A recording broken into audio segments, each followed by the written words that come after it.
Assalamualaikum warahmatullahi wabarakatuh. Perkenalkan, nama saya Jafar Prazohende, mahasiswa jurusan Sistem Informasi Universitas Sriwijaya. Nah, tujuan saya di sini adalah untuk menjawab pertanyaan-pertanyaan dari tugas ERP atau Enterprise Resource Planning, di mana ada 3 soal. Yang pertama itu tentang netting. Nah, sebelum saya menjawab pertanyaannya, saya tampilkan dulu soalnya. Ini dia soalnya. Nah, saya akan menjelaskan dulu apa itu netting. Netting itu adalah merupakan proses perhitungan untuk menetapkan jumlah kebutuhan bersih, di mana netting itu didapatkan dari selisih antara kebutuhan kotor dengan keadaan persediaan, baik persediaan yang ada di dalam gudang maupun yang sedang disimpan. Nah, langsung kita jawab saja pertanyaannya. Latihan 1, netting. Dari soalnya itu adalah dari peramalan diketahui bahwa permintaan independen dari pelanggan akan dilakukan pada bulan 1 sebesar 15, bulan 2 sebesar 10, bulan 3 40, bulan 4 35, bulan 5 itu sebesar 15, bulan 6 15, bulan 7 itu sebesar 5, dan bulan 8 itu 18. Sementara persediaan produk di gudang itu sebesar hanya 25. Berdasarkan perencanaan periode sebelumnya, pada minggu 10 akan masuk barang ke gudang sebanyak 50 unit produk. Tentukan jumlah kebutuhan bersih dari material tersebut. Nah, dapat kita lihat bahwa setiap bulannya atau setiap periodenya itu terdapat kebutuhan kotor yang diperlukan sesuai dengan di soal. Kita tulis seperti yang ada di soal pada tabel seperti ini. Nah, sedangkan di soal itu diberitahukan bahwa pada minggu 10 akan ada pemasukan 50 unit produk. Nah, minggu 10 itu termasuk di bulan ketiga atau periode ketiga. Nah, untuk melakukan proses netting ini, kita langsung mulai saja. Karena sudah persediaan di tangan itu ada 25 barang, maka jika dilakukan proses netting pada bulan 1, maka tersisa 10 barang, di mana didapatkan dari 25 dikurang 15. Lalu jika dilakukan pada bulan 2, maka sisa 0 atau barangnya sudah habis karena sudah dipotong atau diambil pada kebutuhan kotor pada bulan kedua.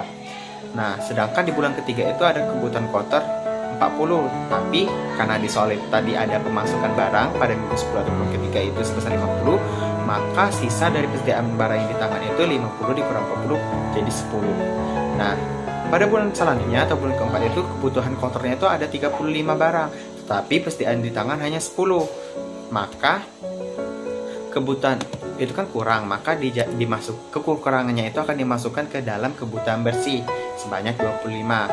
Karena persediaan di tangan itu sudah habis, maka seluruh sisa atau sisa barang pada kebutuhan kotor pada tiap bulan yang tersisa yang belum dihitung itu akan dimasukkan di kebutuhan bersih semua yang ada seperti gambar berikut ini. Seperti bulan kelima itu ada 15 barang untuk kebutuhan bersihnya, dan 6 itu ada 15 juga. Pada bulan ke-7 itu ada 5, dan bulan ke-8 itu ada 18. Maka dapat didapatkan hasil bahwa kebutuhan bersihnya itu adalah 25 ditambah 15 yaitu 40. 40 ditambah 15 jadi 55 ditambah 5 jadi 60, dan ditambah 18 jadi 78. Maka kebutuhan bersih dari material tersebut yaitu sebesar 78 produk atau unit produk. Itu menjawab soal pertanyaan nomor 1. Lanjut ke pertanyaan soal nomor 2. Nah, untuk soal kedua itu tentang loading, di mana pada soal ini menggunakan metode load for load. Nah, sebelumnya saya akan menjelaskan dulu apa itu loading. Jadi loading itu adalah proses menentukan besarnya pesanan yang optimal berdasarkan hasil dari perhitungan kebutuhan bersih. Sedangkan metode load for load itu suatu teknik penentuan lot size yang jumlahnya sama dengan jumlah persediaan atau kebutuhan bersih. Dengan demikian, load for load itu menyusun pesanan yang direncanakan tepat sesuai dengan kebutuhan bersihnya, memproduksi secara tepat apa yang dibutuhkan setiap minggu, sehingga meminimumkan biaya simpan dan tidak memperhitungkan biaya setup dan keterbatasan kapasitas. Nah, langsung masuk saja ke soalnya, dan ini dia soalnya. Nah, dapat dilihat bahwa di soal itu kebutuhan bersihnya udah ada, dan maka untuk ukuran lot itu kita menyesuaikan dengan kebutuhan bersih sesuai dengan pengertian dari metode load for load tadi. Maka untuk bulan pertama itu ada 10, bulan kedua ada 28, bulan ketiga 50, bulan keempat 15, bulan kelima 46, bulan keenam 63, dan bulan ke-7 20, bulan ke-8 50, bulan ke-9 ada 12, bulan ke-10 ada 90, bulan ke-11 ada 25, dan bulan terakhir atau bulan 12 ada 15. Sedangkan untuk persediaannya itu 0, menandakan bahwa tidak adanya persediaan barang di gudang. Itu untuk metode lot per lot. Lanjut ke soal ketiga. Oke, langsung masuk ke soal ketiga, di mana soal ketiga ini sama, yaitu loading, tapi di sini menggunakan metode yang lain, yaitu metode EOQ atau Economic Order Quantity. Jadi metode ini adalah penentuan jumlah lot size dengan menggunakan konsep EOQ yang secara eksplisit menyimbangkan biaya simpan dan pesan tahunan. Dalam model EOQ, permintaan diasumsikan konstan, atau dengan kata lain diperlukan safety stock untuk mengantisipasi variabilitas permintaan. EOQ menggunakan estimasi total permintaan tahunan, stop cost atau order cost, dan holding cost tahunan. EOQ ini tidak didesain untuk sistem dengan periode waktu yang diskrit seperti halnya MRP. Malah MRP ini mengasumsikan bahwa kebutuhan telah dipenuhi pada awal periode. Holding cost itu hanya diperhitungkan pada persediaan akhir, tidak dihitung berdasarkan rata-rata persediaan sebagaimana EOQ, sementara EOQ berasumsi bahwa penggunaan persediaan didasarkan pada basis kontinu selama periode. Nah, ini untuk soalnya. Jika diketahui biaya penyimpanan produk X sebesar 700 per unit atau per periode, dan biaya pemesanan sebesar 2.500 per pesan, dengan estimasi kebutuhan konsumen bersih konsumen seperti di bawah ini atau seperti yang pada tabel, tentukan besarnya nilai lot dan pergerakan jumlah persediaan produk X tersebut menggunakan teknik lot EOQ. Nah, didapatkan dari tabel itu kebutuhan bersihnya udah tersedia dari bulan pertama sampai ke bulan 12. Nah, langkah pertama yaitu kita harus mencari nilai lotnya dulu. Untuk mencari nilai lot, maka diperlukan rumus sebagai berikut. Akar 2DK dibagi H. Nah, D itu adalah jumlah dari kebutuhan bersih, dan K itu adalah biaya pemesanan per pesanan, sedangkan H itu adalah biaya penyimpanan produk. Nah, langsung kita cari saja. Akar 2 dikali 324 dikali 2500 dibagi 700, maka didapatkan akar 2 dikali 314,9, maka hasilnya adalah 48 lot. Nah, setelah kita mendapatkan lot tersebut, langsung kita masukkan saja ke tabel. Nah, pada bulan pertama itu ada 48, sedangkan kebutuhan bersih kita 30, maka persediaan yang tersisa di gudang adalah 18. Nah, karena kebutuhan bersih pada bulan selanjutnya sebanyak 24, maka kita kekurangan barang, maka kita masukkan lagi lotnya.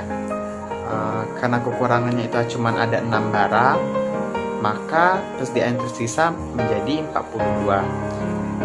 Nah, untuk minggu selanjutnya, minggu 3 itu tidak ada kebutuhan bersih, sehingga persediaannya masih tetap menjadi 42. Nah, pada minggu 4 itu kebutuhan bersihnya itu ada 28, sehingga persediaan yang ada di gudang itu berkurang menjadi 14. Nah, pada bulan kelima, maksudnya bulan kelima, itu kebutuhan bersihnya ada sebesar 54, tetapi persediaannya itu hanya 14 kan. Jadi kita kurang 40 barang lagi, maka kita masukkan lotnya, sehingga persediaan yang tersisa itu sebanyak 8. Terus masuk ke bulan 6, di mana kebutuhan bersihnya itu sebesar 23 dan persediaan itu hanya sebesar 8, maka kurang. Lalu kita memasukkan lot lagi sehingga berjumlah 56 barangnya, maka dikurangi dengan kebutuhan bersih pada bulan 6 sebesar 33. Nah, untuk bulan ke-7 itu kebutuhan bersihnya lebih sedikit 10, maka persediaannya itu langsung dikurangkan saja, maka bersisa 23 pada bulan ke-7. Nah, untuk bulan 8 itu kebutuhan bersihnya itu ada 15, sehingga dikurangkan saja dengan 23, maka hasilnya 8. Nah, sedangkan untuk bulan ke-9 itu kan kebutuhan bersihnya itu ada 29. Sedangkan di persediaan di barang kita itu hanya 8, maka kita harus memasukkan lotnya lagi sebesar 48, sehingga kurang setelah 29 dikurang 8 ini kan 21. Maka kita kurang 21 dan diambil dari lot itu 21, maka sisa lot atau sisa persediaan barang kita itu tinggal 27 barang. Nah, untuk ke periode ke-10 itu kebutuhan bersihnya itu ada 45, sedangkan persediaan kita itu hanya ada 27. Maka kita harus memasukkan lot lagi, di mana kita kekurangan 18 barang. Maka 48 lot itu dikurangkan 18, maka hasilnya 30. Nah, untuk bulan ke-11 itu ada 26 barang yang diperlukan di kebutuhan bersih, maka sisa persediaan barang yang tersisa pada bulan 11 itu sebanyak 4 barang. Nah, untuk bulan 12 atau bulan terakhir yaitu 40 barang di kebutuhan bersih, sedangkan persediaan yang kita miliki hanya 4, sehingga kita harus memasukkan ukuran lot lagi. Untuk memasukkan lot lagi sebesar 48, kan kurangnya itu kan 36, maka sisa persediaan barang yang tersedia di gudang yaitu sebesar 12. Nah, dari perhitungan EOG tersebut, maka didapatkan biaya penyimpanan itu yaitu perkalian antara jumlah seluruh persediaan yang ada pada perhitungan dikalikan harga yang sudah ditentukan oleh soal sebesar 700 rupiah, maka hasilnya 261 dikali 700 rupiah, yaitu sebesar 182.700 rupiah. Sedangkan untuk biaya pemesanan itu kita lihat saja pada tabel yang telah kita isi bahwa ada 7 kali pemesanan loading sebesar 48, yaitu sebanyak 7 kali, maka dikalikan dengan biaya pemesanan pada soal yaitu sebesar 2.500, maka hasilnya 17.500. Sedangkan untuk total biayanya itu ada penjumlahan antara biaya penyimpanan dan biaya pemesanan. Dengan penjumlahan ini 182.700 rupiah ditambah 17.500 rupiah, sehingga didapatkan hasilnya sebanyak 200.200 rupiah. Nah, berikut penjelasan mengenai soal yang telah diberikan pada tugas ERP. Saya harap kalian dapat mengerti dan mendapatkan ilmu dari penjelasan saya.